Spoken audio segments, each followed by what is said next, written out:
have to get the response of the parents. പാരന്റിന്റെ respond എഴുതി മേടിച്ച് അതും കൂടെ ഇനി നാളെ ഒരിക്കലും അത് വയലേറ്റ് ചെയ്യാൻ പാടില്ലല്ലോ എന്ന് പറഞ്ഞുകൊണ്ടുള്ള ഒരു റെസ്പോണ്ടാണ് നമുക്കിവിടെ വന്നിരിക്കുന്നത്. ഒന്നുകൂടെ കേട്ടോളൂ. പാരന്റിന്റെ റെസ്പോണ്ടാണ്, respond of the parent. Anyway we have to get the respond of the parents.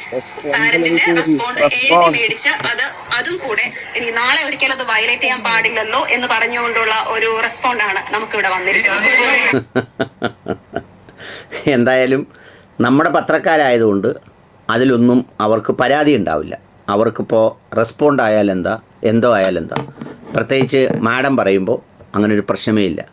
യഥാർത്ഥത്തിൽ ഇത്രയും കാശ് മുടക്കി ഇതുപോലെയുള്ള പള്ളിക്കൂടങ്ങളിൽ പഠിക്കാൻ കൊണ്ടുചെല്ലുമ്പോൾ കുറഞ്ഞ പക്ഷം ഇത് മാധ്യമങ്ങളിലൂടെങ്കിലും പറയുമ്പോൾ അറിയാതെയെങ്കിലും ആ ഇംഗ്ലീഷ് ഭാഷാ പ്രയോഗത്തിൻ്റെ ഏറ്റവും കർണകഠോരവും കഠിനകഠോരവും കഠോര വൈഡൂര്യവുമായ ചില നിമിഷങ്ങൾ സംഭവിക്കാറുണ്ട്.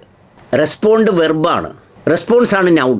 ആ റെസ്പോൺസ് നൗൺ ഫോമിലാണ് അവിടെ ഉപയോഗിക്കേണ്ടത്. We have to get the response from the parent.